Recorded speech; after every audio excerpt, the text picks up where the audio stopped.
নমস্কাৰ আপুনি চাই আছে দিনটোৰ শিৰোনাম ষ্টুডিঅ'ত মই জয়ন্ত মাধৱ গোস্বামী দিনটোৰ শিৰোনামত আৰম্ভণিতে এটি ডাঙৰ খবৰ ৰাজ্যত পুনৰ এজন কৰোনা আক্ৰান্তৰ মৃত লোকজন নগাঁৱৰ কলিয়াবৰৰ ধদৰাম বুৰা 1 জুলাইত ভৰ্তি কৰোৱা হৈছিল জিএমচিএইচত আৰু আজি পুৱা 9 বজাত মৃত্যু হয় লোকজনৰ ৰাজ্যত ইয়াকে লৈ কোভিড-19ত আক্ৰান্ত হৈ মৃত্যু হোৱা লোকৰ সংখ্যা 15 জনলৈ বৃদ্ধি পালে মন্ত্ৰী হিমন্ত বিশ্ব শৰ্মাই টুইটযোগে সদৰি কৰিলে এই তথ্য ৰাজ্যত কোভিড-19ত আক্ৰান্ত হৈ পুনৰ এজনৰ মৃত্যুৰ খবৰ মৃত লোকজন নগাঁৱৰ কলিয়াবৰৰ ধদৰাম মুৰা 1 জুলাইত ভৰ্তি কৰোৱা হৈছিল লোকজনক জিএমচিএইচত আৰু আজি পুৱা 9 বজাত মৃত্যু হয় লোকজনৰ আৰু ইয়াকে লৈ ৰাজ্যত কোভিড-19ত আক্ৰান্ত হৈ মৃত্যু হোৱা লোকৰ সংখ্যা 15 জনলৈ বৃদ্ধি পালে মন্ত্ৰী হিমন্ত বিশ্ব শৰ্মাই টুইটযোগে সদৰি কৰিলে এই তথ্য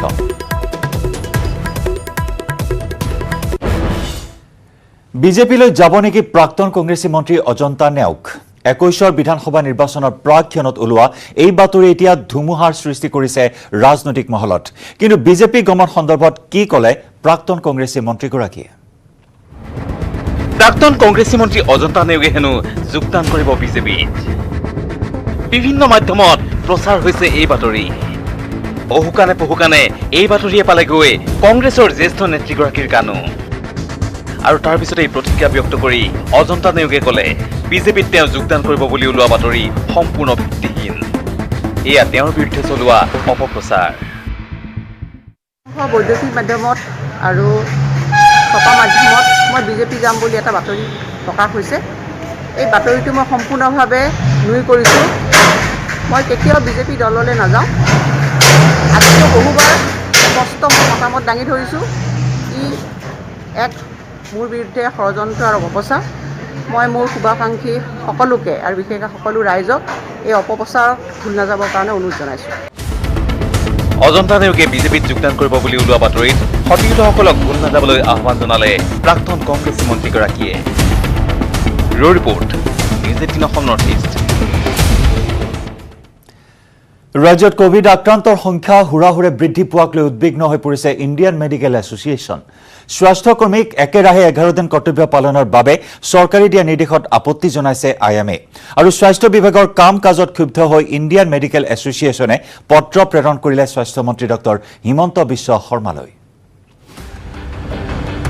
কৰোনা বিৰোধী যুঁজত নিজকে সফল বুলি দাবী কৰি অহা অসমৰ স্বাস্থ্য বিভাগৰ কাম কাজক লৈ অসন্তুষ্ট ইণ্ডিয়ান মেডিকেল এছ'চিয়েশ্যন চৰকাৰৰ কাম কাজত ক্ষুব্ধ হৈ ইণ্ডিয়ান মেডিকেল এছ'চিয়েশ্যনে পত্ৰ প্ৰেৰণ কৰিছে স্বাস্থ্যমন্ত্ৰী ডক্টৰ হিমন্ত বিশ্ব শৰ্মালৈ কোভিড সংক্ৰমণৰ পৰিপ্ৰেক্ষিতত ৰাজ্যখনৰ পৰিস্থিতিক লৈ উদ্বিগ্ন আইএমএ ৰাজ্য চৰকাৰৰ কোভিড নিয়ন্ত্ৰণৰ পদক্ষেপলৈ অসন্তুষ্টি আইএমএৰ পত্ৰযোগে আইএমএৰ দাবী সঠিক আঁচনি নহলে কঠিন হ'ব কোভিড আক্ৰান্তক চিকিৎসা কৰাটো স্বাস্থ্যকৰ্মী অবিহনে চিকিৎসালয় বৃদ্ধি কেতিয়াও ফলপ্ৰসূ নহয় স্বাস্থ্যকৰ্মীক একেৰাহে 11 দিন কৰ্তব্য পালনৰ বাবে চৰকাৰী দিয়া নিৰ্দেশৰ বিৰোধিতা আইএমএৰ 11 দিন কৰ্তব্যৰ অন্তত 3 দিন কোৱাৰেণ্টাইন আৰু কোভিড নিগেটিভ হলে পুনৰ কৰ্তব্যত যোগদানৰ নিৰ্দেশ দিছে চৰকাৰে এই গৰমত পিপিই কিট পিন্ধি 11 দিন কাম কৰাটো অতি কষ্টকৰ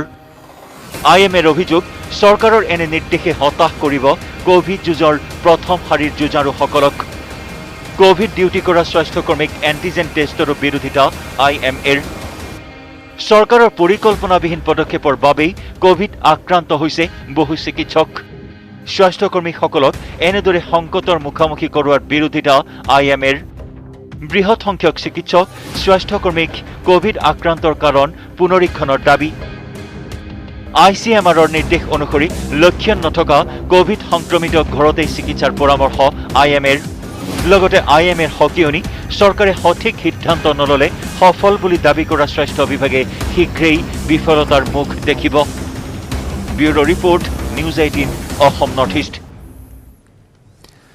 কৃষক নেতা অখিল গগৈ স্বাস্থ্যক লৈ উদ্বিগ্ন হৈ পৰিছে মাতৃ প্ৰিয়দা গগৈ কাৰাবন্দী পুত্ৰৰ স্বাস্থ্যৰ অৱনতিৰ খবৰ পোৱাৰ পিছতেই অস্থিৰ হৈ পৰিছে মাতৃ প্ৰিয়দা গগৈ অখিলৰ মুক্তিৰ অপেক্ষাত মৰিয়নিৰ চেলেংহাটৰ লুখুৰাখন গাঁৱত এতিয়া অকলেই উচুপিছে মাতৃয়ে এনেও মাৰিবলৈকে লৈ গৈছে এতিয়া কৰোণা হ'লেও মাৰিলে মোৰ চৰকাৰে দোষী হ'ব আৰু চৰকাৰে মোক এইখিনি মই চৰকাৰকে দোষী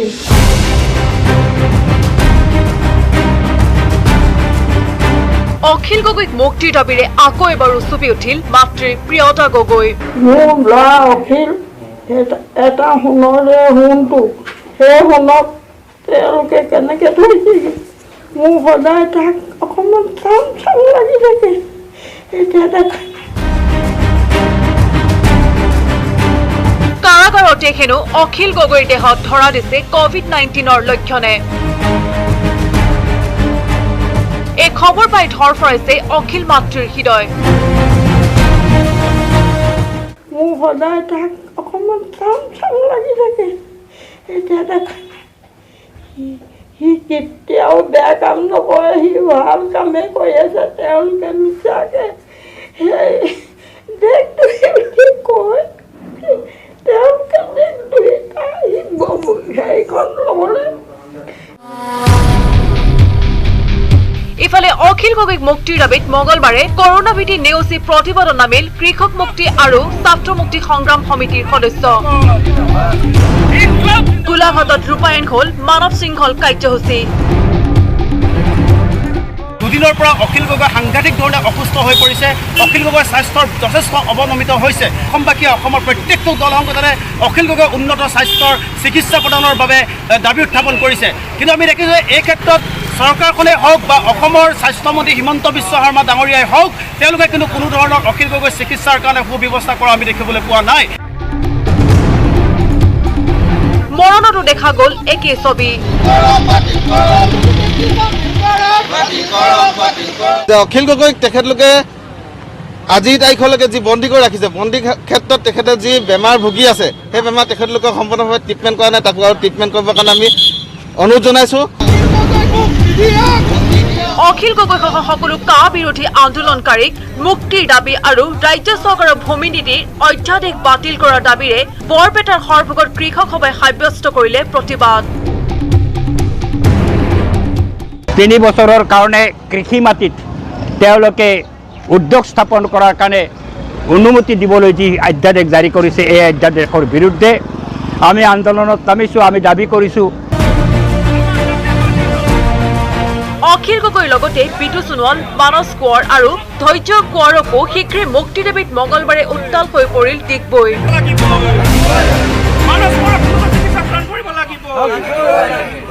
আমি এটা খবৰ পালোঁ যে অখিল গগৈ আৰু আমাৰ বিটু সোণোৱাল কাৰাগাৰত অসুস্থ হৈ পৰিছে আৰু জ্বৰ, কাহ, মূৰ বিষে দেখা দিছে।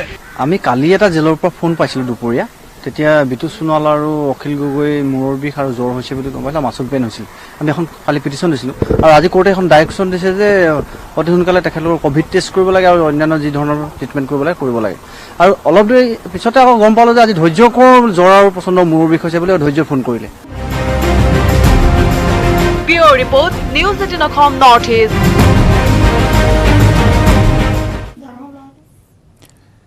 কামাখ্যা গেটৰ দুৰ্গা সৰোবৰত পুৱাই এক চাঞ্চল্যকৰ ঘটনা। ৰহস্যজনকভাৱে কুঁৱাত উদ্ধাৰ হ'ল এগৰাকী মহিলাৰ মৃতদেহ। কিন্তু কুঁৱাত কিদৰে পৰিলে মহিলাগৰাকী? পুৱাই এক চাঞ্চল্য হোৱাটো লাগিল মহানগৰীৰ কামাখ্যা গেটৰ দুৰ্গা সৰোবৰত। এটা কুঁৱাৰ কাষলৈ ঢাপলি মেলিল অগণন ৰাইজ। কুঁৱাৰ ভিতৰত এগৰাকী মহিলা। খবৰ দিয়া হ'ল আৰক্ষীকো। জালুকবাৰী আৰক্ষীৰ উপস্থিতিত ৰাইজে উদ্ধাৰ কৰিলে মহিলাগৰাকীক। কিন্তু তেতিয়ালৈকে মহিলাগৰাকীৰ শৰীৰত নাছিল প্ৰাণবায়ু। সৰোবৰৰ এই হিলচাইড নৰ্দাৰ্ণ পথৰ ওচৰত আপোনাৰ নেয়াৰ গণেশ মন্দিৰ, ইয়াতে মানে ঘৰ মানুহৰ সন্মুখত কুঁৱা এটা আছিল। কুঁৱাৰ ভিতৰত মানে মাইকী মানুহ এজনী পৰি থকা বুলি আমাক জনাত আমি আহোঁ। জালুকবাৰী আৰক্ষীৰ দল লগতে SDRF দলকো খবৰ দিয়া হয়। তেওঁলোকো আহিল। তেওঁলোকৰ সহযোগত কুঁৱাৰ পৰা নিজৰ দেহটো উদ্ধাৰ কৰা হয়। মহিলাগৰাকীৰ নাম দীপালী বৰ্মন। পুৱাই এই মহিলাগৰাকী কুঁৱাত পৰাৰ খবৰ বিয়পি পৰিছিল অঞ্চলটোত। কিন্তু মহিলাগৰাকী কুঁৱাটোত কিদৰে সোমাল সেই ৰহস্য এতিয়াও উদ্ঘাটন হোৱা নাই। মালিগাঁৱৰ পৰা Parthapratim Das, news 18 Assam north east. নিশাৰ এজাক বৰষুণতে পুনৰ প্লাবিত হ'ল গুৱাহাটী মহানগৰী কি জিএছ ৰোড কি জু ৰোড সকলোতে একাঁঠু পৰ্যন্ত পানী ৰাজপথৰ পৰা আৰম্ভ কৰি বাসগৃহৰ ভিতৰলৈ সুমাল বোকা পানী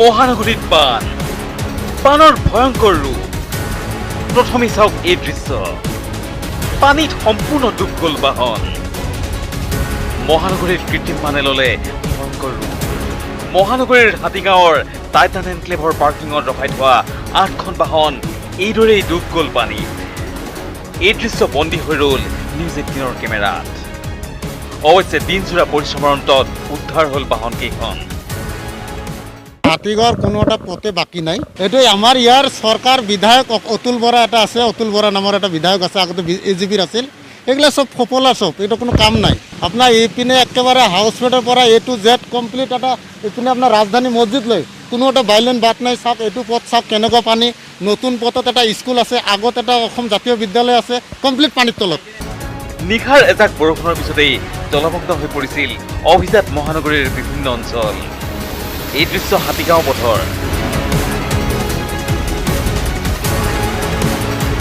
কেৱল হাতীগাঁৱেই নহয় কৃত্ৰিম বানৰ বাবে সুপৰিচিত হৈ পৰা অনিল নগৰ নবীন নগৰৰ অৱস্থা অটুট হৈ বস পানী আহি অনিল নগৰ অনিল সাগৰ হৈ গৈছে আমাৰ বহুত মানুহ তলত বিপদত পৰিছে মানুহৰ খোৱা পানী এটুপি নাই অথচ সিদ্ধাৰ্থ ভট্টাচাৰ্য তেখেতে টয়লেট কৰে মিনাৰেল ৰাস্তাৰ কাষত মিনাৰেল ৱাটাৰ দিয়ে কিন্তু আমাক আজি এই বানপানীৰ দিনত খোৱা পানী এটুপি দিবৰ কাৰণে তেখেতৰ দেখা দেখি নাই এতিয়া পুৰণা আতংক লগতে আপোনাৰ কৃত্ৰিম বানপানী আতংক 2 মাহৰ যুদ্ধত আমাৰ সাধাৰণ মানুহখিনিৰ মৰণ হৈছে সেইকাৰণে কৈছে যে হিতাকো উঠিছে অতি সোনকালে আপুনি খবৰনি ব্যৱস্থা কৰক এফালে কৰোনা মহামাৰী আনফালে মহানগৰীত লকডাউন তাৰ মাজতে ঠায়ে ঠায়ে কৃত্ৰিম বানে জলাকলা খোৱালে বহুতকে ইয়াৰ মাজত কৃত্ৰিম বানৰ ফলত কোভিডৰ বিৰুদ্ধে স্বাস্থ্য বিভাগৰ যুঁজ থমকি যাব নেকি ৰাজ্যিক স্বাস্থ্যমন্ত্ৰী পীয়ুষ হাজৰিকাৰ দৃঢ় উত্তৰ যিদৰে সাংবাদিকে বুকু পানীত নামি সেৱা আগবঢ়ায়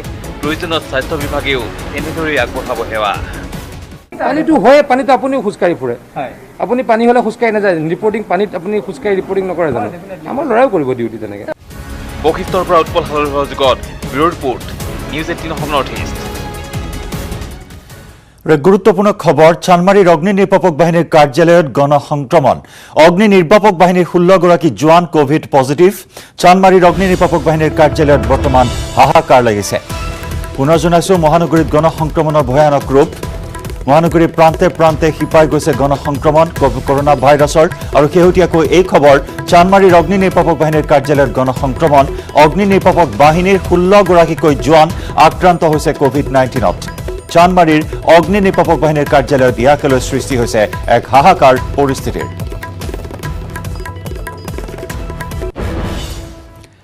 দিনটোৰ শিৰোনামত খবৰৰ ধাৰা অব্যাহত থাকিব সময় হৈছে খন্তেক সময়ৰ বাণিজ্যিক বিৰতিৰ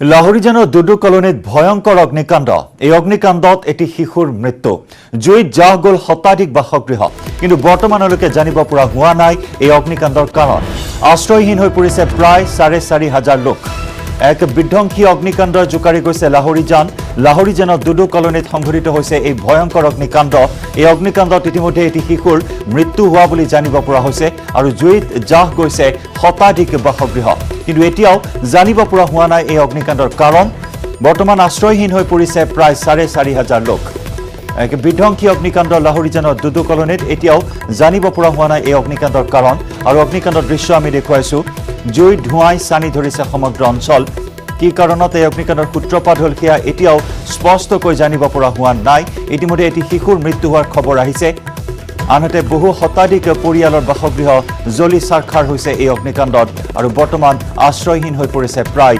4,500 লোক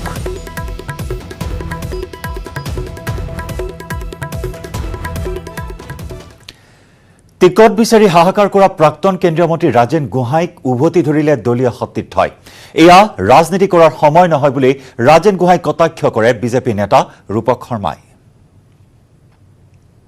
মই এতিয়াও ইমান বুঢ়া হৈ যোৱা নাই যে মই বহি যাব লগা অৱস্থা হ'ব মই ইমানো বুঢ়া হৈ যোৱা নাই যে বহি যাম। মই এতিয়াও ইমান বুঢ়া হৈ যোৱা নাই যে মই বহি যাব লগা অৱস্থা হ'ব। গতিকে যোৱাবাৰ নিৰ্বাচনত কিবা কথা লোকসভাত মই টিকেটটো নাপালোঁ বা দলৰ পৰা দিয়া নহ'ল। বিগত কেইদিনমান ধৰি নগাঁও জিলাৰ বিভিন্ন স্থানত প্ৰাক্তন ৰাজ্যিক ৰেলমন্ত্ৰী ৰাজেন গোহাঁয়ে প্ৰকাশ কৰিছে বৰহমপুৰ অথবা নগাঁও সদৰ সমষ্টিৰ পৰা প্ৰতিদ্বন্দ্বিতা কৰাৰ হেঁপাহ। বিধানসভা নিৰ্বাচন আহি আছে আৰু বিধানসভা নিৰ্বাচনত যদি যোগদান কৰি বিজয়ী হৈ পেলাই চৰকাৰখনত ভাগ ল'ব পাৰোঁ তেতিয়াহ'লে অসম আৰু অসমবাসীৰ কাৰণে চিধাচিধিকৈ কাম কৰাৰ এটা সুযোগ পাম আৰু সেই সুযোগটো মোৰ কাৰণে অত্যন্ত প্ৰয়োজনীয় বুলি ভাবোঁ মই। ইমানেই নহয়, নগাঁও জিলাৰ সকলো উন্নয়নমূলক কাম কাজৰ ক্ৰেডিট দাবী কৰিলে বিজেপিৰ জ্যেষ্ঠ নেতাগৰাকীয়ে। আপোনালোক সকলোৱে জানে নগাঁও লোকসভা সমষ্টিটো আমি 20 বছৰ ধৰি ৰাখিবলৈ সক্ষম হৈছিলোঁ যে ডিমৌ চাৰিআলিৰ পৰা ডিমৌ বাইপাছৰ পৰা নগাঁও কলেজৰ পুলিচ পইণ্টলৈকে, বৰঘাটৰ পৰা নগাঁও কলেজৰ পুলিচ পইণ্টলৈকে, উৰিয়া গাঁৱৰ পৰা নগাঁও কলেজৰ পুলিচ পইণ্টলৈকে এই তিনিওটা ৰাস্তা, সেই ৰাস্তাকেইটা সম্পূৰ্ণ মই আনিছোঁ আৰু মোৰ দ্বাৰা বনোৱা হৈছে। এইকেইটা ৰাস্তা বহুকেইখন পাৰ্ক বনি আছে ইয়াত আমৰুথ যোজনাৰ অন্তৰ্গত। কিন্তু ৰাজেন গোহাঁইৰ মন্তব্যত প্ৰতিক্ৰিয়া প্ৰকাশ কৰি বিজেপিৰ সতীৰ্থ নেতা ৰূপ শৰ্মাই ক'লে নগাঁৱত হোৱা সকলো উন্নয়নমূলক কাম কাজৰ ক্ৰেডিট বিজেপি চৰকাৰৰহে, কোনো ব্যক্তি বিশেষৰ নহয়। এই দুৰ্যোগৰ সময়ত ৰাজেন গোহাঁইৰ দৰে জ্যেষ্ঠ ৰাজনৈতিক নেতাই খোৱা কামোৰাৰ ৰাজনীতি কৰা অনুচিত। আজি আমি কৈছোঁ যে 4 বছৰত আমাৰ দিনত হোৱা কাম কাজ, য'ত কেন্দ্ৰত বিজেপি চৰকাৰ আছে, য'ত অসমত বিজেপি চৰকাৰ আছে, চৰকাৰৰ দিনত হোৱা কাম কাজ আজি আমি বিজেপি চৰকাৰ আমি ক্ৰেডিট ল'বই লাগিব। এইটো ইয়াত মই কৰিছোঁ, কোনোবাই কৰিছে, এইবিলাক কথা আমি এইবোৰ দৃষ্টিত আমি নকৰোঁ। কাৰণ মই ভাবোঁ যে মই এজন ৰাজ্যৰ প্ৰতিনিধি, যি কৰিম মই নহয় ৰাইজৰ আজি যি চৰকাৰৰ যি ধৰণে আমি কৰিছোঁ, কেন্দ্ৰীয় চৰকাৰে হওক বা অসম চৰকাৰে হওক, এইটো আমি কৰিছোঁ। কিন্তু য'ত আজি এটা কৰোণা মহামাৰী ভয়াৱহ ৰূপ লৈছে, য'ত আজি বানপানীয়ে খহনীয়া হৈছে, ৰাইজৰ পৰা আমি কাম কৰি গৈ আছোঁ, ৰাইজৰ ওচৰত আমি থিয় হৈছোঁ, এই সময়ত টিকেটৰ কথাবিলাক ক'ৰ পৰা আহিলে? আনহাতে ৰূপ শৰ্মাৰ মন্তব্য, নিৰ্বাচনলৈ এতিয়াও বহুদিন বাকী, এই সময়ত টিকট বিচৰাৰ দৰে কথা শোভা নাপায়। হোজাইৰ পৰা প্ৰণৱ শৰ্মাৰ সহযোগত নগাঁৱৰ পৰা Nilotpal Bora, news 18 Assam north east. মহানগৰীত ঠায়ে ঠায়ে ৰাজ্যিক স্বাস্থ্যমন্ত্ৰী পীয়ুষ হাজৰিকাৰ ছাডেন ভিজিট। মঙলবাৰৰ দিনটোত ফাঁচী বজাৰ আৰু পাঞ্জাবাৰীত হঠাৎ উপস্থিত হ'ল মন্ত্ৰীগৰাকী আৰু ফাঁচী বজাৰত উপস্থিত হৈ লকডাউনৰ নিয়ম নমনা ব্যৱসায়ীক সকিয়নি দিলে মন্ত্ৰীগৰাকীয়ে।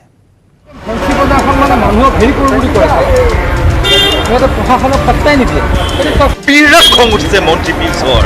हॉस्पिटल से आप लोग ही गाली देते हो, ये सब डिस्टेंस मेंटेन है। উঠিবই, প্ৰশাসনৰ কথা নুশুনে কোনেও। টাবাং মুদত গৈ গুৱাহাটীৰ বজাৰে বজাৰে টহল মন্ত্ৰী পীয়ুষৰ।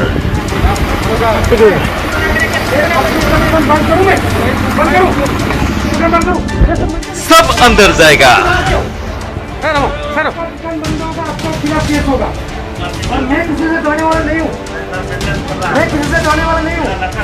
এই সোনকালে এফালৰ পৰা দবিয়াই গ'ল ৰাজ্যিক স্বাস্থ্যমন্ত্ৰী পীয়ুষ হাজৰিকাই।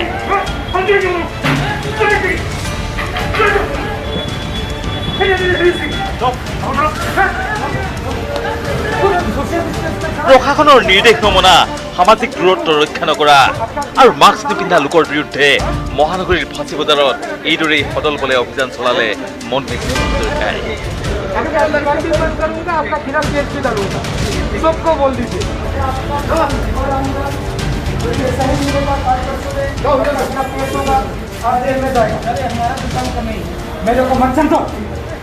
মহানগৰীত একাংশ বেপৰুৱা লোকৰ বাবেই বৃদ্ধি পালে কোভিডৰ গণসংক্ৰমণ, যাৰ বাবে লকডাউনৰ যোগেদি জনজীৱন অচল কৰি দিবলগীয়া হৈছে প্ৰশাসনে।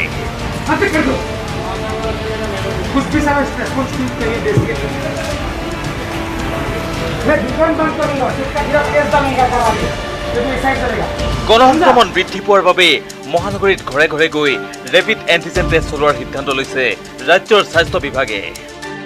মঙলবাৰে গুৱাহাটী পৌৰ নিগমৰ 2 নম্বৰ ৱাৰ্ডৰ পৰা আৰম্ভ হ'ল এই ৰেপিড এণ্টিজেন টেষ্ট।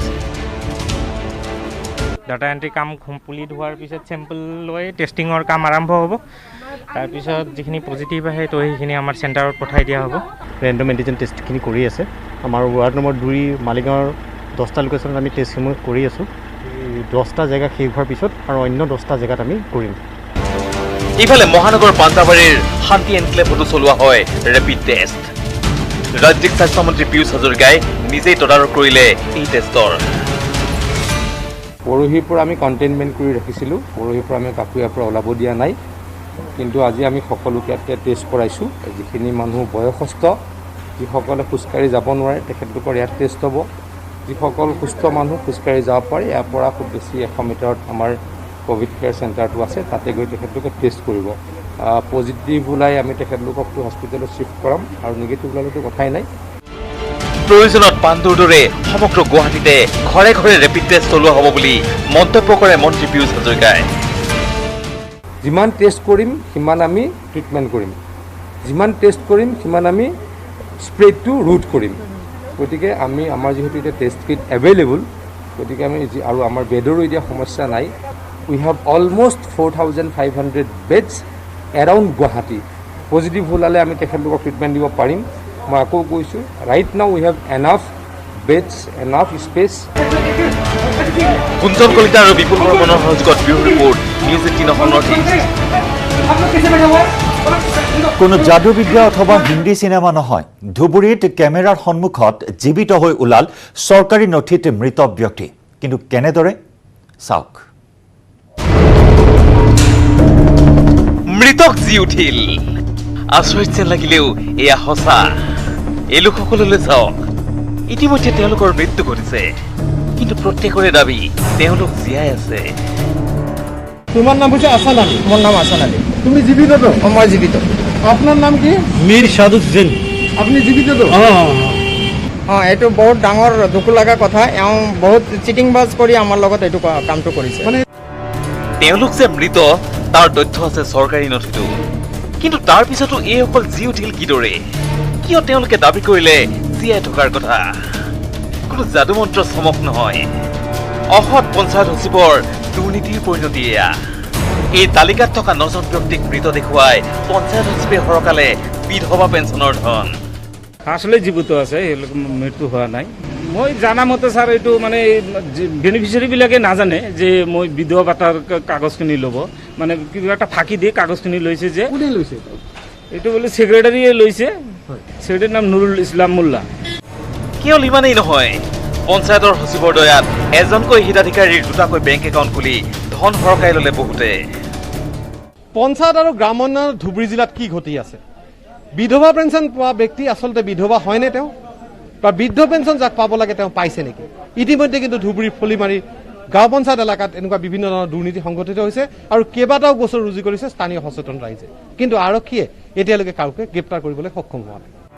ফলিমাৰী পঞ্চায়তৰ মৃত ব্যক্তি জীৱিত, ভুৱা হিতাধিকাৰী, এজন ব্যক্তিক দুবাৰকৈ সুবিধা প্ৰদান, এনে বহু দুৰ্নীতিকাণ্ডৰ মূল অভিযুক্ত পঞ্চায়ত সচিব নুৰুল ইছলাম মোল্লাৰ বিৰুদ্ধে ধুবুৰী আৰক্ষী থানাত ৰুজু হৈছে 3টাকৈ গোচৰ। কিন্তু আৰক্ষীয়ে কেৱল মিজানুৰ ৰহমান নামৰ জিপি কৰ্ডিনেটৰ এজনক গ্ৰেপ্তাৰ কৰিয়েই দায়িত্ব সামৰিবলৈ চেষ্টা কৰা বুলি ৰাইজে ধৰিছে অভিযোগ। টকা 200 দি যোৱা, এইবিলাক কাম হৈ যাব। মিছেছেতো এইবিলাক নাজানে, সিহঁতেতো লিখা চিখা এইবিলাকো নাজানে। কৈছে যে অঁ দি যোৱা, কয় কি কাৰণত দিম বোলে, কৈছে যে তুমি এইবিলাক চিন্তা কৰিব নালাগে, টকা 200 দি যোৱা, তোমাৰ নামত 6,000 টকা আহিব। গাঁৱৰ মানুহ সেইবিলাক বুজিছে 6,000 টকা পাম বুলি, সেইকাৰণে জমা দি দিছে। যিমান দোষী সোণামন বিবি হয় দিছে, সোণামন বিবি এইবিলাক কৰাইছে। কেৱল মাত্ৰ মৃত ব্যক্তিক জীৱিত কৰাই নহয়, এই ধৰণৰ কেলেংকাৰী ফলিমাৰী গাঁও পঞ্চায়ত যি কেলেংকাৰী সংঘটিত হৈছে, এজন বেনিফিচিয়াৰীৰ নামত হিতাধিকাৰীৰ নামত দুটা এৰেঞ্জ কৰে। এই সমগ্ৰ ঘটনা আচলতে তদন্ত যোগ্য। এতিয়া প্ৰশ্ন হৈছে, গ্ৰামাঞ্চলৰ উন্নয়নৰ কাৰণে যিখিনি স্কিম আচলতে যিখিনি আঁচনি চৰকাৰে দিছে সেয়া সঠিকভাৱে পাইছে নেকি? ইয়াত বিভিন্ন সময়ত এই প্ৰশ্ন উত্থাপন হৈ থকাৰ পিছতো কিন্তু আজিলৈকে কেৱল মাত্ৰ তদন্তৰ নামত ফাইলৰ পিছত ফাইল হৈ আছে, কিন্তু কোনো ধৰণৰ বিচাৰ প্ৰক্ৰিয়া কিন্তু এতিয়ালৈকে কোনো দোষী সাব্যস্ত হোৱা নাই বা কোনো এতিয়ালৈকে তেওঁলোকৰ বিৰুদ্ধে ব্যৱস্থা গ্ৰহণ কৰা দেখা নাই। কেমেৰা দাদা শৰ্মাৰ লগত জ্যোতিৰ্ময় চক্ৰৱৰ্তী, নিউজ 18 অসম। বাগজানত তৈলখাটৰ জুইক লৈ পুনৰ সৃষ্টি হৈছে উত্তপ্ত পৰিস্থিতি। বাগজানৰ জুইত আত্মজাহৰ হুংকাৰ দি বাগজানৰ জুইৰ ফালে আগবাঢ়িল আজি ক্ষতিগ্ৰস্তসকল। অৱশ্যে জিলা প্ৰশাসন আৰু অইল ইণ্ডিয়াৰ লগত হোৱা আলোচনা বিফল হোৱাৰ পিছতে এনেদৰে ক্ষুব্ধ হৈ পৰে আশ্ৰয় শিবিৰত থকা বাগজানৰ ক্ষতিগ্ৰস্তসকল।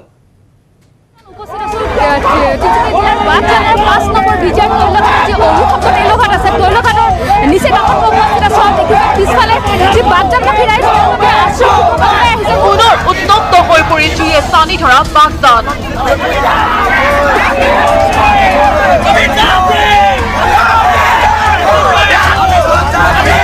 নিশা এইদৰে প্ৰতিবাদত অংশ ললে শ শ পুৰুষ মহিলাই।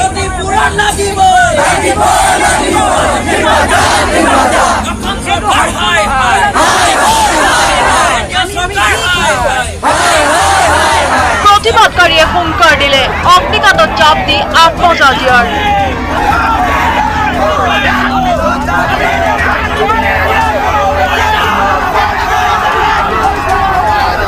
তিনিচুকীয়াৰ অগ্নিগৰ্ভা বাগজানত আজিও দপদপকৈ চলি আছে জুই।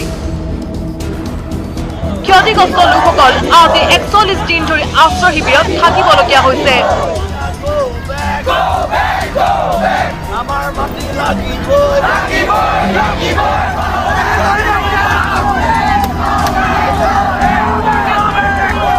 ক্ষতিগ্ৰস্ত লোকসকলৰ এটা প্ৰতিনিধি দলৰ সৈতে তিনিচুকীয়া জিলা উপায়ুক্তৰ কাৰ্যালয়ৰ এক গুৰুত্বপূৰ্ণ বৈঠক অনুষ্ঠিত হৈছিল। কিন্তু এই বৈঠকত ক্ষতিগ্ৰস্ত লোকসকলৰ ক্ষতিপূৰণ সম্পৰ্কে কোনো বিশেষ সিদ্ধান্ত গ্ৰহণ কৰা নহল, যাৰ পৰিপ্ৰেক্ষিতত নিশা পুনৰ উত্তপ্ত হৈ পৰিল বাগজান। বাগজানৰ আশ্ৰয় শিবিৰত থকা লোকসকল আত্মজাহৰ বাবে আগবাঢ়ে তৈলখাট অভিমুখে। পৰৱৰ্তী সময়ত আৰক্ষী প্ৰশাসনে উত্তেজিত লোকসকলক বাধা প্ৰদান কৰে। তেওঁলোকে আমাৰ যি 15 দিনৰ সময়সীমা লৈছিল, এই 15 দিনৰ সময়সীমাত তেওঁলোকে কিন্তু যোৱাকালি হোৱা আলোচনাত কোনো ধৰণৰ সিদ্ধান্ত গ্ৰহণ দিব নোৱাৰিলে।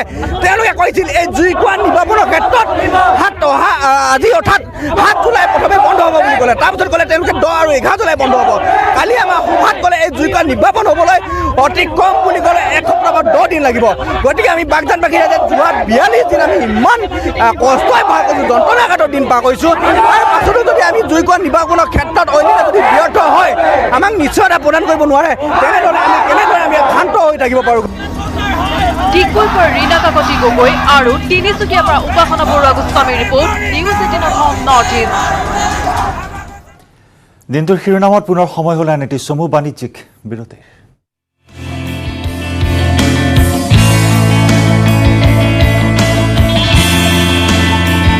মাকুমত অঘটন, টিংৰাই নৈৰ কোবাল সোঁতত উটি গ'ল টেঙাপানীৰ পঞ্চায়ত অভিযন্তা আৰু ঠিকাদাৰ। অভিযন্তা পল্লৱী ভৰালীৰ সৈতে পানীত বুৰ গ'ল ঠিকাদাৰ অনন্ত মৰাণ। কিন্তু এই পৰ্যন্ত সন্ধান নাই ঠিকাদাৰ অনন্ত মৰাণৰ। কলগছৰ ভূৰেৰে টিংৰাই নৈ পাৰ হোৱাৰ সময়তেই এই অঘটন সংঘটিত হয়। খেৰবাৰী গাঁৱৰ চৰকাৰী অনুসন্ধানৰ বাবে গৈছিল দুয়োগৰাকী। অভিযন্তা পল্লৱী ভৰালী বৰ্তমান চিকিৎসাধীন আৰু NDRFৰ লোকে অনন্ত মৰাণৰ সন্ধানত টিংৰাই নৈত অভিযান অব্যাহত ৰাখে। মাকুমত এই অঘটন সংঘটিত হয়। টিংৰাই নৈৰ কোবাল সোঁতত উটি গ'ল টেঙাপানীৰ পঞ্চায়ত অভিযন্তা আৰু ঠিকাদাৰ। অভিযন্তা পল্লৱী ভৰালীৰ সৈতে পানীত বুৰ গ'ল ঠিকাদাৰ অনন্ত মৰাণ। ইতিমধ্যে অভিযন্তাগৰাকীক উদ্ধাৰ কৰিব পৰা গ'ল যদিও এই পৰ্যন্ত সন্ধান নাই ঠিকাদাৰ অনন্ত মৰাণৰ। 12টামান বজাত টেঙাপানী পঞ্চায়তৰ আমাৰ যেই পল্লৱী ভৰালী আৰু তেখেতৰ লগত অনন্ত মৰাণ বুলি এজন আছিলে, তেখেতসকলে প্ৰায় টেঙাপানী পঞ্চায়তৰ ৰবৰবাৰীৰ কাষত থকা টিংৰাই নদীৰ যি সিপাৰত খেৰবাৰী যিটো গাঁও আছে সেই অঞ্চলত তেখেতসকলে চৰকাৰী কামৰ অনুসন্ধান পাৰ হৈছিলে। এটা কল নাৱতে সেই দুৰ্ভাগ্যবশতঃ কল নাৱত উতলি যোৱাৰ বাবে তেখেতসকলে টিংৰাই নৈতে পৰি যায়। কিন্তু কিছু নিকটতে পল্লৱী ভৰালীক উদ্ধাৰ কৰা হয়, তেখেতে সুস্থ আছে বুলি ইতিমধ্যে গম পাইছোঁ আমি, আৰু এতিয়ালৈকে অনন্ত মৰাণৰ কোনো ধৰণৰ সূত্ৰ পোৱা নাই। ৰাজ্যৰ ভিন্ন প্ৰান্তত দ্ৰুত গতিত বৃদ্ধি পাইছে কোভিডৰ সংক্ৰমণ আৰু গণসংক্ৰমণ ঘটিছে বহু স্থানত। দ্ৰুত গতিত কোভিড সংক্ৰমণ বৃদ্ধি পোৱাৰ বাবেই যোৰহাটত 9 জুলাইৰ পৰা 7 দিনীয়া সম্পূৰ্ণ লকডাউন ঘোষণা কৰা হৈছে। আৰু ইফালে সোমবাৰৰে পৰা 7 দিনৰ বাবে সম্পূৰ্ণ লকডাউন দিয়া হৈছে অৰুণাচলৰ ৰাজধানী ইটানগৰতো।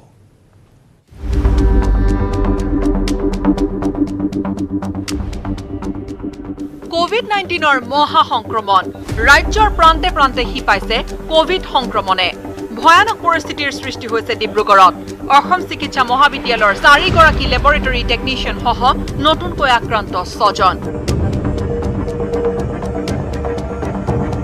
মনদীপ থাপা ৰবীন্দ্ৰ বৰ্মন ৰাজেশ সোনাৰ তপন গগৈ নামৰ 4 জন লেবৰেটৰী টেকনিচিয়ানৰ লগতে চিকিৎসা মহাবিদ্যালয়ৰ সন্মুখৰ পূৰ্বাঞ্চল প্ৰতিষ্ঠান নামৰ এখন হোটেলৰ দীপাংকৰ বুঢ়াগোহাঁই নামৰ এগৰাকী কৰ্মচাৰীৰ দেহত ধৰা পৰিছে কোভিড পজিটিভ আনহাতে ডিব্ৰুগড়ৰ জকাৰ নিৰু বৰগোহাঁই নামৰ এগৰাকী 65 বছৰীয়া মহিলাৰ কোনো ভ্ৰমণ বৃত্তান্ত নথকাকৈ কোভিড পজিটিভ ধৰা পৰিছে ইয়াৰে সৈতে ডিব্ৰুগড়ত মুঠ 237 জনলৈ বৃদ্ধি পালে কৰোনা সংক্ৰমিত লোকৰ সংখ্যা বিশ্বনাথৰ উপায়ুক্তৰ কাৰ্যালয়ত কৰোনাৰ আতংক কোভিড-19ত আক্ৰান্ত হোৱা তপন কুমাৰ সাহা নামৰ কৰ্মচাৰীজনৰ সংস্পৰ্শলৈ অহা 3 জন কৰ্মচাৰীৰ দেহত পোৱা গৈছে কোভিড-19 পজিটিভ কোভিড পজিটিভ দীপ ভূঞা চিনু বৰা শইকীয়া আৰু মুকুল বৰকটকী নামৰ কৰ্মচাৰী 3 জন কোভিড পজিটিভ তপন সাহাৰ পত্নী পিংকি সাহাও গুৱাহাটীৰ বেংক বিষয়া বিজয় শংকৰ দাসৰ পৰা আৰম্ভ হোৱা গণসংক্ৰমণৰ জৰিয়তে এতিয়ালৈ সংক্ৰমিত হৈছে 33 জন লোক সংক্ৰমণ ৰোধৰ বাবে গুৱাহাটী আৰু বিশ্বনাথৰ মাজৰ যাতায়াতৰ ক্ষেত্ৰত জিলা প্ৰশাসনে জাৰি কৰিছে নিষেধাজ্ঞা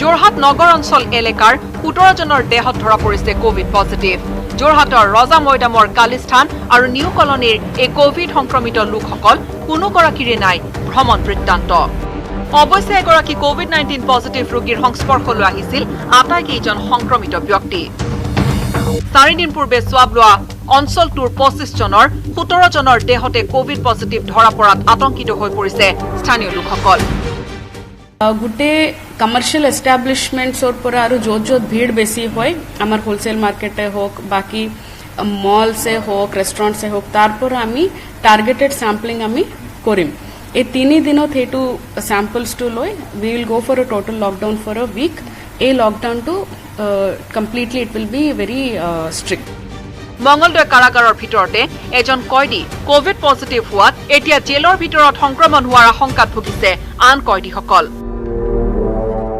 1 জুলাইত চাইকেল চুৰি কেছৰ আসামী হিচাপে বন্দী হৈ আছিল কোভিড সংক্ৰমিত ফৰিজল আলী নামৰ আসামীটো নিশাই ফৰিজল আলী 108 যোগে কাৰাগাৰৰ পৰা লৈ যোৱা হয় মঙ্গলদৈ অসামৰিক চিকিৎসালয়লৈ দৰঙৰ অপৰিয়াচৰৰ বাসিন্দা ফৰিজল আলীৰ নাই কোনো ভ্ৰমণ বৃত্তান্ত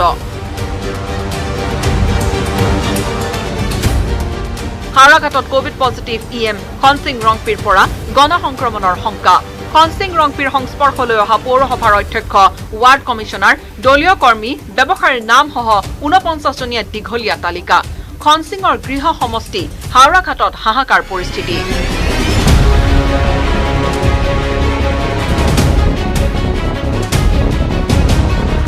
খনসিং ৰংপিৰ পিছতে কোভিড পজিটিভ ওলাইছে কাৰ্বি আংলং জিলা কৃষি বিভাগৰ অতিৰিক্ত সঞ্চালক ৰাম সিং হানছে পৰিষদৰ আৰু 2 জন ইএম অমৰ সিং টিছো আৰু ৰূপ সিং টেৰং লাংফেৰ পৰিষদীয় সমষ্টিৰ এমএসি ৰাম সিং টিমুং কাৰ্বি পৰিষদৰ সিইএম তুলিৰাম ৰংহাঙৰ পত্নী কাছে টেৰনপি আৰু পুত্ৰ চেংকান ৰংহাঙৰ দেহত ইতিমধ্যে কাৰ্বি পাহাৰৰ 22 উচ্চপদস্থ বিষয়াক কৰা হৈছে হোম কোৱাৰেণ্টাইন আনহাতে খনসিং ৰংপিৰ সংস্পৰ্শলৈ অহা 49 জনীয়া তালিকাখনৰ গৰিষ্ঠ সংখ্যকে স্বাস্থ্য বিভাগক কৰা নাই সহযোগ যিটোৱে হাওৰাঘাটলৈ কঢ়িয়াই আনিছে ভয়ংকৰ বিপদ অসমতে নহয় অৰুণাচলতো বৃদ্ধি পাইছে কোভিড সংক্ৰমণ ৰাজ্যখনত সংক্ৰমিত হৈছে 170 জন শেহতীয়াকৈ ইটানগৰত কোভিড সংক্ৰমণ দ্ৰুতগতিত বৃদ্ধি পোৱাত সোমবাৰৰে পৰা ৰাজধানী ইটানগৰত এসপ্তাহৰ বাবে ঘোষণা কৰা হৈছে সম্পূৰ্ণ লকডাউন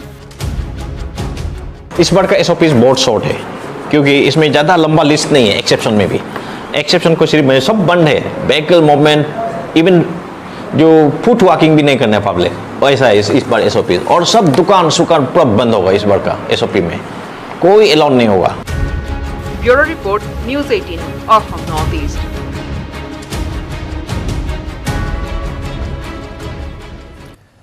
অকলশৰীয়া যুৱতীৰ শালীনতা হানি কৰিবলৈ গৈ বিপদত পৰিল এজন যুৱক নিজকে ৰক্ষা কৰাৰ বাবে সাহসেৰে যুঁজি নষ্ট চৰিত্ৰ যুৱকক ভালকৈ এশেকা দিলে যুৱতীগৰাকীয়ে যুৱকজন বৰ্তমান ৰঙাঘৰত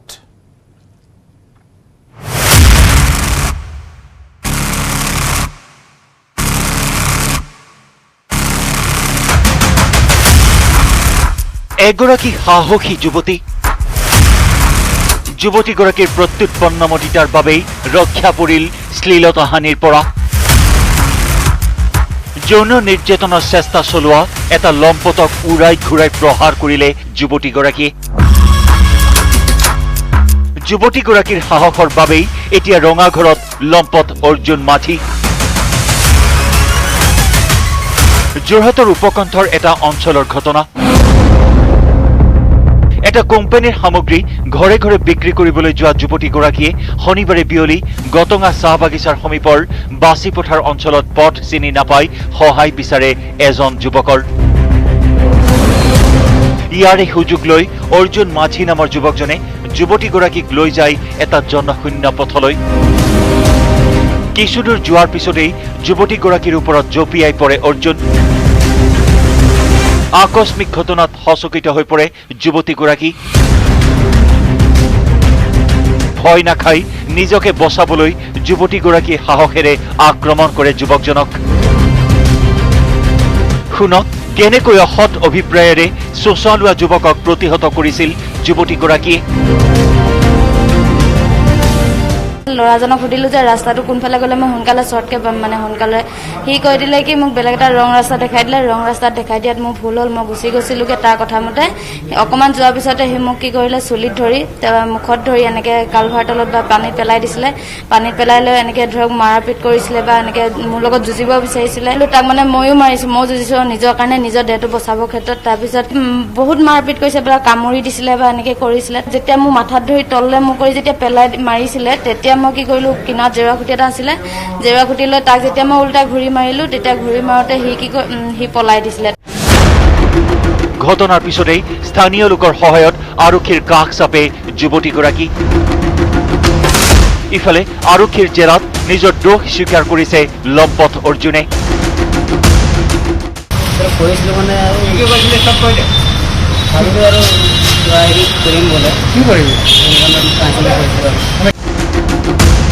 ৰৰৈয়া আৰক্ষীয়ে ঘটনাৰ ক্ষীপ্ৰ তদন্ত কৰি গ্ৰেপ্তাৰ কৰে অভিযুক্ত অৰ্জুন মাঝিক।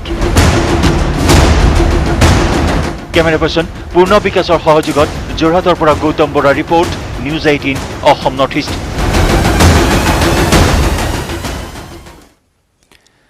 মহানগৰীৰ উগ্ৰতাৰা দেৱালয়ৰ এজাক ৰাজহাঁহ। খাদ্য বিচাৰি মানুহৰ পদূলিয়ে পদূলিয়ে ঘূৰিছে ৰাজহাঁহ জাকে। লকডাউনৰ ফলত বন্ধ হৈ থকা উগ্ৰতাৰা দেৱালয়ৰ ৰাজহাঁহ জাকেও এতিয়া ভুগিছে খাদ্য সংকটত।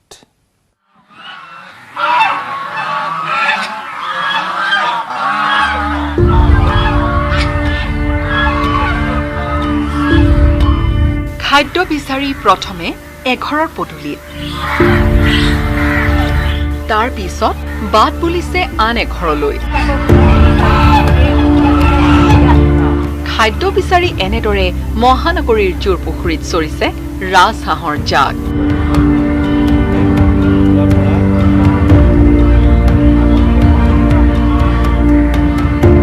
লকডাউনৰ প্ৰভাৱ কেৱল যে মানুহৰ ওপৰতে পৰিছে তেনে নহয়, লকডাউনৰ প্ৰভাৱ পৰিছে আন আন জীৱকুলৰ ওপৰতো। এয়া হৈছে উগ্ৰতাৰা দেৱালয়ৰ ৰাজহাঁহ। আৰু দীৰ্ঘদিন ধৰি লকডাউনৰ সময়ত দেৱালয় বন্ধ হৈ থকাৰ ফলত এই ৰাজহাঁহসমূহ এতিয়া খাদ্যৰ সংকটত পৰিছে। খাদ্য সংকটত উগ্ৰতাৰা দেৱালয়ৰ ৰাজহাঁহ। সেয়ে খাদ্য বিচাৰি পদূলিয়ে পদূলিয়ে চৰিছে এইজাক ৰাজহাঁহ।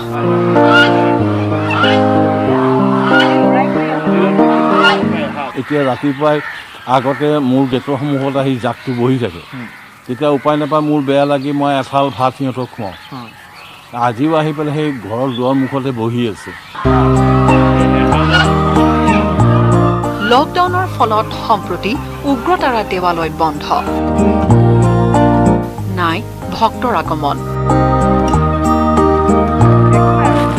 এই লকডাউনৰ ফলত মঠ মন্দিৰবোৰত যাত্ৰী বন্ধ কৰি ৰাখিছে, যাত্ৰীৰ অভাৱ হৈছে। এতিয়া যোনে যেনেকৈ পাৰে তেনেকেই মানে তাহাঁতক খোৱা বস্তু দি আছে।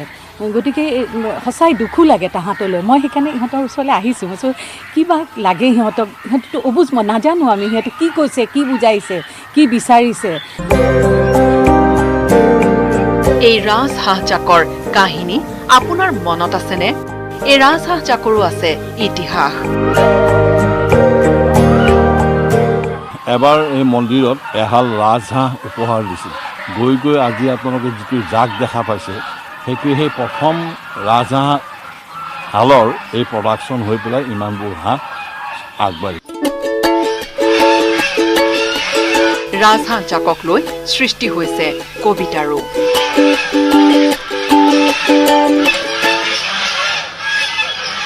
এই যে অতুল হাজৰিকাদেৱে চাগে এই ৰাজহাঁহকেইটা দেখিয়ে তেখেতে চাগে সেই কবিতাটো লিখিছিল। বুবুৰ এজনীয়ে আছিল ৰাজহাঁহ, জোৰ পুখুৰীত চৰে, সদায় নিতৌ এটিকৈ সোণৰ কণী পাৰে। কি সুন্দৰ কবিতা আছিল চোৱাচোন।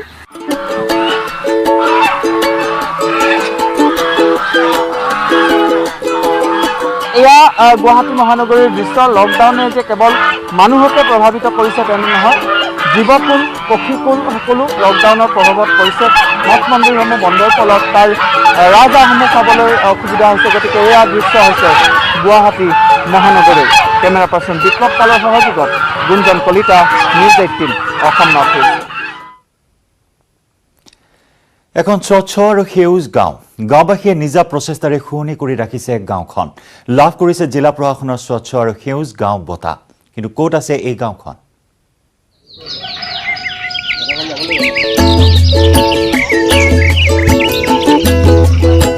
এখন স্বচ্ছ আৰু সেউজ গাঁও। গাঁওবাসীয়ে নিজা প্ৰচেষ্টাৰে শুৱনি কৰি ৰখা এই গাঁওখনে লাভ কৰিলে জিলা প্ৰশাসনৰ স্বচ্ছ আৰু সেউজ গাঁও বঁটা। এই গাঁওখনৰ নাম দেৱালয় গায়ন গাঁও। শিৱসাগৰৰ ঐতিহাসিক জেৰেঙাপথাৰৰ গাতে লাগি আছে গাঁওখন। যথেষ্ট আমাৰ গাঁওখন দুখীয়া, মাত্ৰ 4জনেই চাকৰিয়াল আছে, চৰকাৰী চাকৰিয়াল। গতিকে আমি চৰকাৰী আঁচনিৰ ফালৰ পৰা কেনেধৰণে আমি গাঁওখনক ডেভেলপ কৰিব পাৰোঁ, উদ্ভাৱনী আঁচনি যিটো আমাৰ লোকেল আৰু কয়লাৰ মানে ক্ৰছৰ কুকুৰা আমাৰ ইয়াত দিছে কণী উৎপাদনৰ বাবে। তাৰ হেণ্ডলুম টেক্সটাইলৰ ফালৰ পৰা আমাক সূতা বিতৰণ কৰিছে, প্ৰায় 10 ঘৰ শিপিনীক আমি সূতা দিছে। আৰু তাৰ পাছতে আমি চৰকাৰ ঘৰত আমাৰ এটা অনুৰোধ আছিলে, যিহেতু আমাৰ গাঁৱৰ কাষতে এটা প্ৰায় 11 বিঘা মাটি আছে। সেই 11 বিঘা মাটিত আমি মাছ পোনা পুহিবৰ কাৰণে আমি তেখেতলোকৰ লগত যোগাযোগ কৰি আছোঁ। চৰকাৰে সেইখন সহায় কৰি দিয়ে, নিশ্চয় আমাৰ গাঁৱৰ ডেভেলপ হ'ব বুলি আমি ভাবিছোঁ।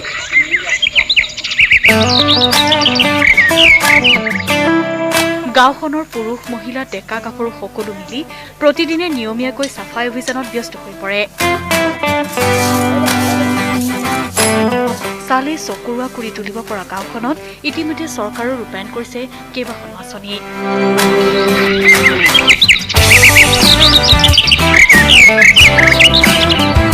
শিৱসাগৰৰ পৰা Joyjyoti Gogoi, news 18 Assam north east.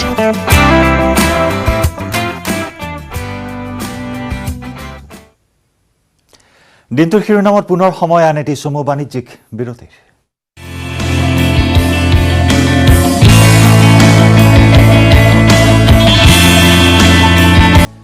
নিজৰ ভূমি বুলি দাবী কৰি 15 জুনত গলৱান সংঘৰ্ষ সংঘটিত হোৱা স্থানৰ পৰা পিছ হুহুকিছে চীন। আন্তঃৰাষ্ট্ৰীয় হেঁচা তথা ভাৰতৰে আলোচনাৰ অন্তত এই পদক্ষেপ লয় চীনে। পিছে চীনৰ আগ্ৰাসনৰ বিৰোধিতাৰ সমান্তৰালকৈ কৰোনা ভাইৰাছৰ বাবেও আমেৰিকাৰ ৰাষ্ট্ৰপতি ডনাল্ড ট্ৰাম্পে পোনপটীয়াকৈ জগৰীয়া কৰিলে চীনক। আমেৰিকাৰ লগতে সমগ্ৰ বিশ্বৰ বিস্তৰ ক্ষতি কৰিলে চীনে। এইবাৰ টুইটাৰত চীনৰ বিৰুদ্ধে আক্ৰমণাত্মক আমেৰিকাৰ ৰাষ্ট্ৰপতি ডনাল্ড ট্ৰাম্প। সমগ্ৰ বিশ্বত সংঘাৰ চলোৱা কোভিড-19 চীন সৃষ্ট বুলি পূৰ্বেই অভিযোগ আনিছিল ডনাল্ড ট্ৰাম্পে। কোভিড-19ৰ নাম দিছিল চাইনা ভাইৰাছ। এইবাৰ পোনপটীয়াকৈ বিশ্বৰ বিস্তৰ ক্ষতি কৰাৰ কথা ক'লে আমেৰিকাৰ ৰাষ্ট্ৰপতিগৰাকীয়ে। কোভিড-19 সংঘাৰ চলাই সৰ্বাধিক ক্ষতি কৰা দেশখনেই হ'ল আমেৰিকা। 30,40,000ৰো অধিক লোকলৈ কোভিড সংক্ৰমিত হৈছে আমেৰিকাত। কোভিড আক্ৰান্ত হৈ মৃত্যু হৈছে 1,32,000ৰো অধিক লোক। কোভিড মহামাৰীৰ আৰম্ভণিৰে পৰা অধিক অৱনতি ঘটিছে চীন আমেৰিকাৰ সম্পৰ্ক। গলৱানত চীনৰ আগ্ৰাসনেও আন্তঃৰাষ্ট্ৰীয় প্ৰেক্ষাপটত অকলশৰীয়া কৰিলে চীনক। দেওবাৰে গলৱান ভ্ৰমণ কৰি ভাৰতৰ প্ৰধানমন্ত্ৰী মোদীয়েও ক'লে আন্তঃৰাষ্ট্ৰীয় সম্প্ৰদায় থিয় দিছে ভাৰতৰ সৈতে। চীনৰ আগ্ৰাসন সন্দৰ্ভত ভাৰতৰ বৈদেশিক মন্ত্ৰী এছ জয়শংকৰে America, Britain, France, Germany, Indonesia, Australia, Canada আৰু জাপানৰ বৈদেশিক মন্ত্ৰীৰে আলোচনাত মিলিত হৈ লাভ কৰিছে ভাৰতৰ প্ৰতি সমৰ্থন। আনহাতে মোদীৰ গলৱান ভ্ৰমণৰ 24 ঘণ্টাৰ পিছতে পশ্চাৎপদ হ'ল চীনা সৈন্য। ভাৰতৰ ৰাষ্ট্ৰীয় নিৰাপত্তা উপদেষ্টা অজিত ডোভাল আৰু চীনৰ বৈদেশিক মন্ত্ৰী ৱাং ইৰ আলোচনাৰ অন্তত গলৱানৰ পৰা পিছুৱাই আহে দুই দেশৰ সেনা। 15 জুনত সংঘৰ্ষ সংঘটিত হোৱা স্থানৰ পৰা প্ৰায় 1.5 কিলোমিটাৰ পৰ্যন্ত পিছুৱাই গৈছে চীনা সেনা। পিছুৱাই আহিছে ভাৰতীয় সেনাও। অৱশ্যে যিকোনো মুহূৰ্ততে চীনক প্ৰত্যুত্তৰ দিব পৰাকৈ এতিয়াও গলৱানত সাজু হৈ আছে প্ৰায় 30,000 ভাৰতীয় জোৱান। News desk report, news 18 Assam north east. নাহৰকটীয়াৰ জয়পুৰ বৰ্ষাৰণ্যৰ প্ৰতিজোপা গছত দেখিবলৈ পোৱা হ'ল ৰঙা কাপোৰৰ মেৰপাক। কিন্তু কোনে কিয় বৰ্ষাৰণ্যৰ গছ গছনিত এনেদৰে মেৰিয়ালে ৰঙা কাপোৰ? চাওঁ আহক আমাৰ এক বিশেষ প্ৰতিবেদন। নাহৰকটীয়াৰ জয়পুৰ বৰ্ষাৰণ্যৰ প্ৰতিজোপা গছত দেখা গ'ল ৰঙা কাপোৰৰ মেৰপাক। কোনে আৰু কিয় হঠাতে অভয়াৰণ্যখনৰ এই মূল্যৱান গছ গছনিসমূহত বান্ধিলে ৰঙা কাপোৰ? 2014 চনতে বৰ্ষাৰণ্য হিচাপে স্বীকৃতি লাভ কৰা জয়পুৰ বৰ্ষাৰণ্যত আছে বিভিন্ন প্ৰজাতিৰ বনৰীয়া জীৱ জন্তুৰ লগতে চৰাই চিৰিকটি আৰু মূল্যৱান গছ গছনি। কিন্তু বিভাগৰ গাৰা মনোভাৱৰ বাবে দুষ্কৃতিকাৰীয়ে প্ৰায় বৰ্ষাৰণ্যখনৰ পৰা মূল্যৱান গছ গছনিসমূহ কাটি তহিলং কৰি আহিছে, যাৰ বাবে বন মহোৎসৱৰ লগত সংগতি ৰাখি গছত ৰঙা কাপোৰ মেৰিয়াই প্ৰকৃতি সুৰক্ষাৰ এক ব্যতিক্ৰমী পদক্ষেপ গ্ৰহণ কৰিলে ডিব্ৰুগড় জিলাৰ নাহৰকটীয়াৰ নামফাকে বৌদ্ধ বিহাৰৰ বিহাৰাধ্যক্ষ ভদন্ত জ্ঞানপাল মাহাথাৰে।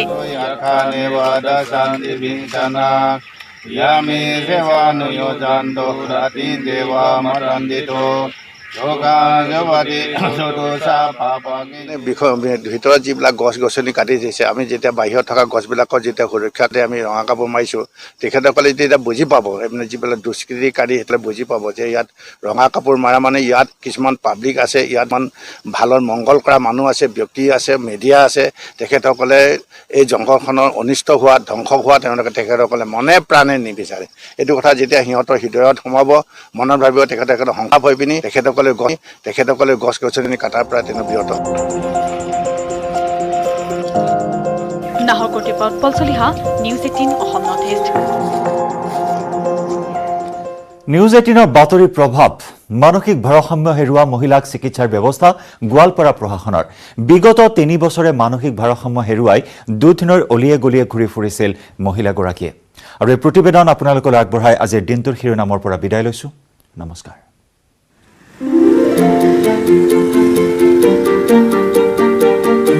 নিউজ 18ৰ বাতৰি প্ৰভাৱ। নিউজ 18ত বাতৰি সম্প্ৰচাৰ হোৱাৰ পিছতেই মানসিক ভাৰসাম্য হেৰুওৱা মহিলাক চিকিৎসাৰ ব্যৱস্থা গোৱালপাৰা প্ৰশাসনৰ। কেইদিনমান পূৰ্বে নিউজ 18ত বাতৰি সম্প্ৰচাৰ হৈছিল এগৰাকী পুত্ৰৰ মাতৃস্নেহ। এগৰাকী মানসিক ভাৰসাম্য হেৰুওৱা মহিলা। দূৰ অলিয়ে গলিয়ে ঘূৰি ফুৰে মহিলাগৰাকীয়ে। যোৱা 3টা বছৰে একেধৰণে আছে মহিলাগৰাকী। যোৱা 1 বছৰৰ পৰা মহিলাগৰাকীৰ কাষত পুত্ৰও থাকিবলৈ লয়। মাতৃক খাদ্য সামগ্ৰী যোগান ধৰাৰ লগতে সকলো সময়তে মাতৃক শুশ্ৰূষা কৰে পুত্ৰই।